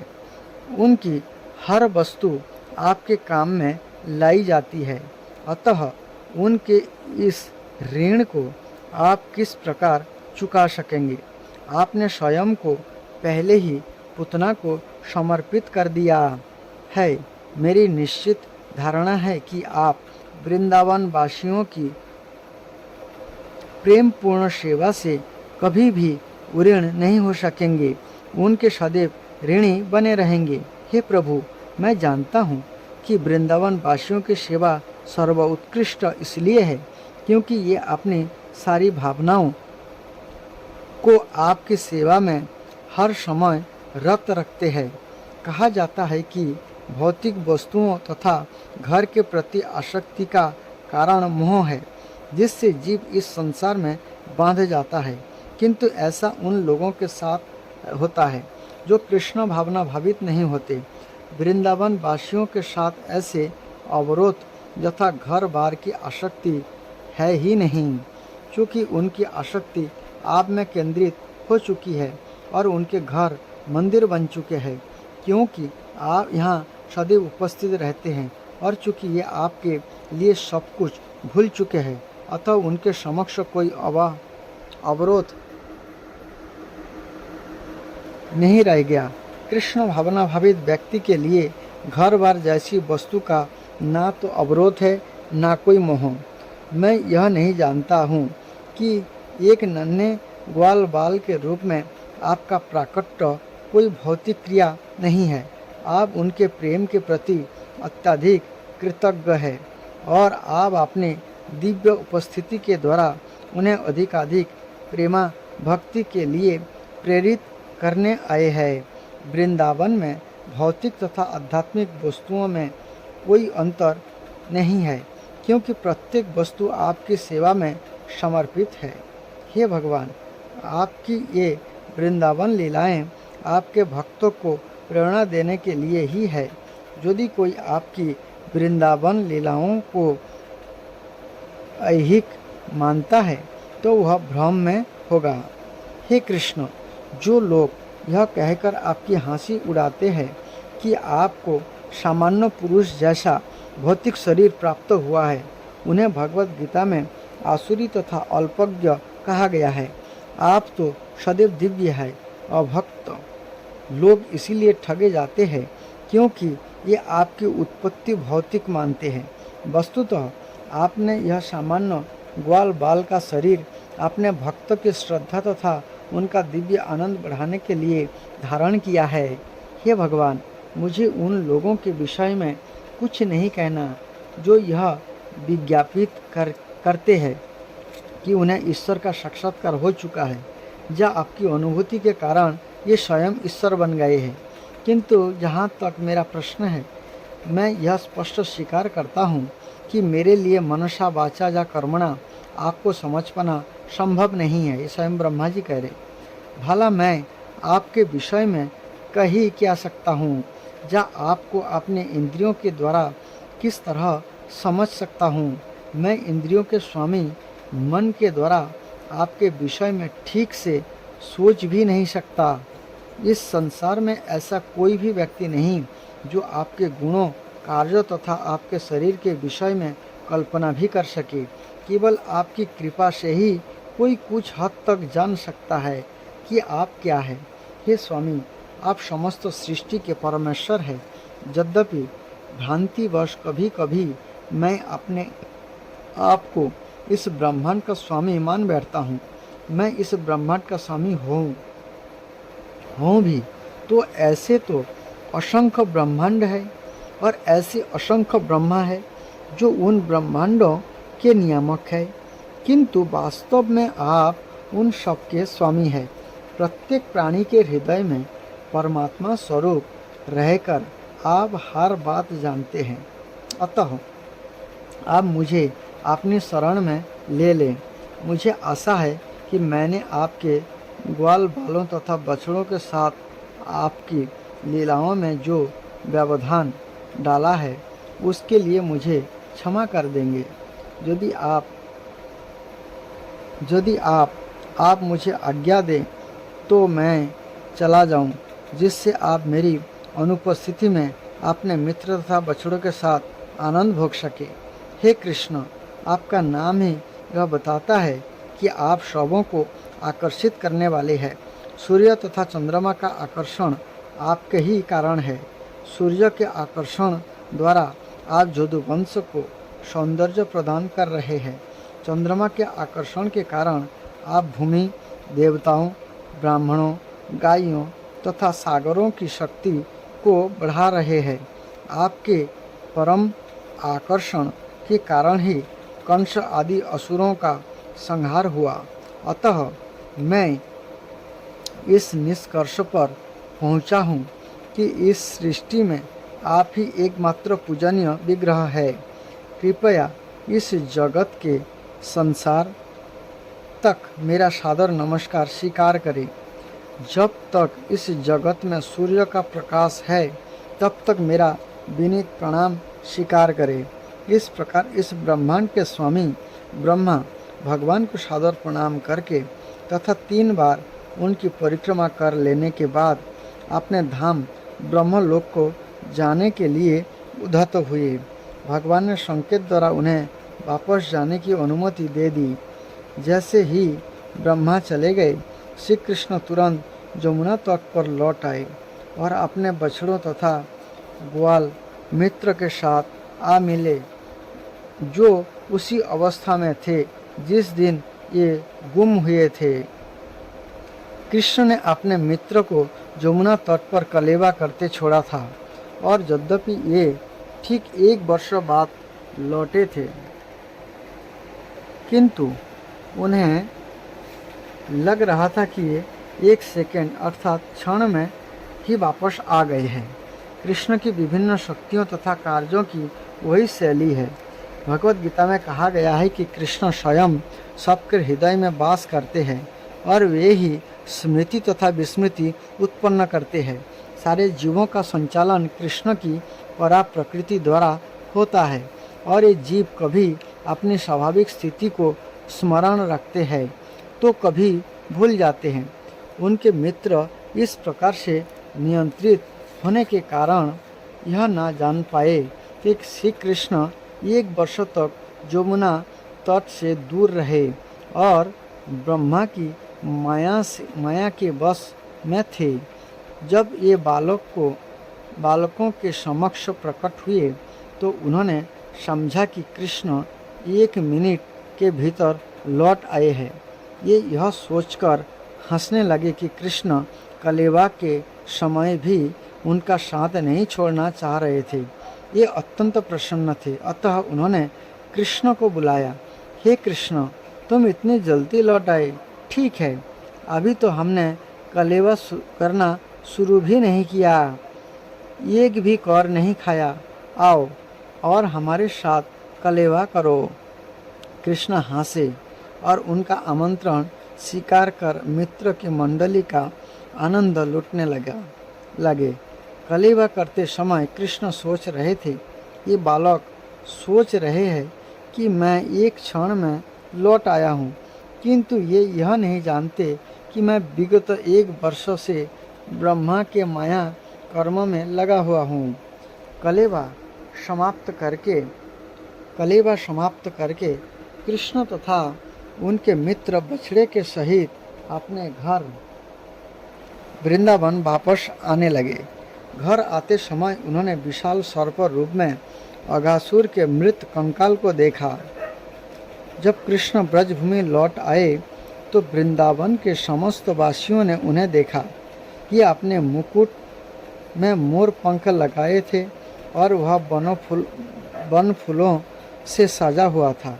उन्होंने फूलों की मालाएं भी पहन रखे थे और गोवर्धन पर्वत की गुफाओं से एकत्र किए गए विविध रंगीन खनिजों से शरीर को रंग रखा था। गोवर्धन पर्वत प्राकृतिक लाल रंगों का सदैव से प्रदाता रहा है और कृष्ण तथा उनके मित्रों ने इन रंगों से अपने शरीरों को रंग रखा था। हर एक के पास भैंस के श्रृंग से बना एक बिगुल, एक लकुट तथा एक बंसी था और हर एक अपने अपने बछड़ों को उनके नाम लेकर बुला रहा था। उन्हें कृष्ण के अद्भुत कार्यों पर इतना गर्व था कि जब एक गांव में प्रवेश कर रहे थे तो सबों ने कृष्ण का जशोगान किया। वृंदावन की समस्त गोपियों ने सुंदर कृष्ण को गांव में घूमते देखा। बालकों ने सुंदर सुंदर गीत बनाए जिनमें इसका वर्णन था कि ये किस प्रकार भयंकर सर्प द्वारा निगल लिए जाने से बचाए गए थे और सर्प किस तरह मारा गया। कोई कृष्ण को यशोदा का पुत्र कहता तो कोई नंद महाराज का। ये कहने लगे, ये इतने अद्भुत है कि उन्होंने हमें भयंकर सर्प के चंगुल से बचाया और उसका वध किया, किंतु उन्हें इसका बिल्कुल पता न था कि अघासुर को मारे 1 वर्ष का समय हो गया था। इस प्रसंग में महाराज परीक्षित ने सुखदेव गोस्वामी से पूछा कि वृंदावन वासियों में सहसा कृष्ण के प्रति इतना प्रेम क्यों उमड़ने लगा, यद्यपि कृष्ण उनके परिवारों के सदस्य न थे। महाराज परीक्षित ने पूछा, असली ग्वाल बालों की अनुपस्थिति में जब कृष्ण ने अपना विस्तार किया तो फिर इन ग्वाल बालों के माता पिता अपने पुत्र की अपेक्षा कृष्ण के प्रति इतने वत्सल क्यों हो उठे। वही नहीं, गौ में भी इन बछड़ों के प्रति अपने निजी बछड़ों की अपेक्षा क्यों अधिक स्नेही हो गई। सुखदेव गोस्वामी ने महाराज परीक्षित को बताया कि प्रत्येक जीव मूलत अपने प्रति अत्यधिक आसक्त होता है। घर, परिवार, मित्र, देश, समाज, संपत्ति, ऐश्वर्य, जश जैसी बाह्य सामग्रियां जीव को प्रसन्न करने में केवल गौण है। ये सब इसलिए अच्छी लगती है क्योंकि इनसे सुख प्राप्त होता है। इसलिए मनुष्य आत्म केंद्रित होता है और शरीर तथा आत्मा के प्रति यह पत्नी, संतान तथा मित्र जैसे परिजनों की अपेक्षा अधिक अनुरक्त रहता है। यदि किसी के ऊपर कोई आसन्न संकट आता है तो वह पहले अपने आत्मा की रक्षा करता है और दूसरे की बाद में। यह स्वाभाविक भी है। इसका अर्थ यह हुआ कि वह अन्य किसी वस्तु की अपेक्षा अपने आप से, आत्मा से प्रेम करता है। तत्पश्चात दूसरी वस्तु जो उसे स्वयं के बाद प्रिय होता है, यह इसका भौतिक शरीर है। जिस व्यक्ति को आत्मा के विषय में कुछ पता नहीं रहता, वह अपने शरीर के प्रति अत्यधिक आसक्त रहता है। यहाँ तक कि बुढ़ापे में भी यह अपने शरीर को कोई कृत्रिम साधनों से बनाए रखना चाहता है, क्योंकि वह सोचता है कि उसका वृद्ध तथा जर्जर शरीर बचाया जा सकता है। प्रत्येक व्यक्ति या तो अध्यात्म बुद्धि के कारण या आध्यात्मिक बोध के कारण अपने आप को आनंद प्रदान करने के लिए अहर्निश श्रम करता रहता है। हम भौतिक वस्तुओं के प्रति इसलिए आसक्त रहते हैं क्योंकि इंद्रियों को या शरीर को सुख प्रदान करती है। इस शरीर के प्रति आसक्ति का एकमात्र कारण वही है कि इस शरीर के भीतर मैं अर्थात आत्मा है। इस प्रकार जब मनुष्य और ऊपर उठ जाता है तो वह समझने लगता है कि आत्मा प्रिय है, क्योंकि वह कृष्ण का अंश है। अंततगत्ता कृष्ण ही प्रिय एवं आकर्षण है। ये ही हर वस्तु की परम आत्मा है और हमें वही जानकारी देने के लिए कृष्ण अवतरित होते हैं और बताते हैं कि ये ही समस्त आकर्षण के केंद्र है। कृष्ण का अंश बने बिना कुछ भी आकर्षण नहीं है। दृश्य जगत में जो भी आकर्षण है वह कृष्ण के कारण है। अतः कृष्ण समस्त आनंद के अगार है, स्रोत है। कृष्ण ही प्रत्येक वस्तु के सक्रिय तत्व है और जितने परम सिद्ध अध्यात्मवादी है ये हर वस्तु को उन्हीं से संबंधित देखता है। चैतन्य चरितामृत में कहा गया है कि महाभागवत अर्थात अत्यंत सिद्ध भक्त कृष्ण के समस्त चराचर जीवों का सक्रिय तत्व मानता है। अतः यह इस दृश्य जगत की प्रत्येक वस्तु को कृष्ण से संबंधित देखता है। जिस भाग्यशाली व्यक्ति ने कृष्ण की शरण ग्रहण कर ली है उसके लिए पहले से मुक्ति रखी है।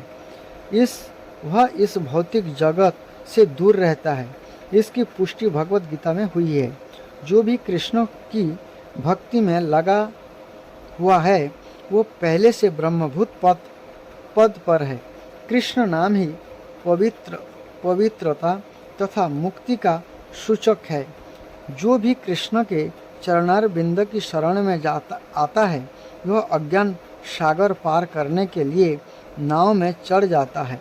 उसके लिए इस जगत का महान विस्तार गोखुर में जल जैसा नगण्य बन जाता है। कृष्ण समस्त महान आत्माओं के केंद्र है और समस्त जगत के आश्रय भी है। कृष्ण भावना भावित व्यक्ति के लिए वैकुंठ दूर नहीं है। वह इस भौतिक जगत में नहीं रहता जहाँ पद पद पर संकट है। इस प्रकार सुखदेव गोस्वामी जी ने परीक्षित महाराज से पूरी तरह से कृष्ण भावनामृत अर्थात भक्ति की व्याख्या की। यहाँ तक कि सुखदेव जी ने उन्हें भगवान ब्रह्मा के कर्तव्य तथा उनकी प्रार्थनाएं भी सुनाई। भगवान कृष्ण की ये बाल लीलाएं, बालकों के साथ क्रीड़ा करना, जमुना तट पर उनके साथ कलेवा करना तथा ब्रह्मा द्वारा उनकी स्तुति, ये सारी घटनाएं दिव्य है। जो व्यक्ति इन्हें सुनता है, पढ़ता है या इनका कीर्तन करता है, इसकी समस्त आध्यात्मिक इच्छाएं पूरी होती है।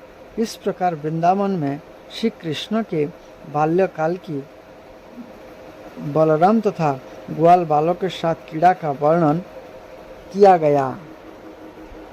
इस प्रकार लीला पुरुषोत्तम भगवान श्री कृष्ण के अंतर्गत ब्रह्मा द्वारा भगवान श्री कृष्ण की स्तुति नामक 14वें अध्याय का भक्ति वेदांत तात्पर्य पूर्ण हुआ। हरे कृष्ण कृष्ण कृष्ण हरे हरे, हरे राम राम राम हरे हरे।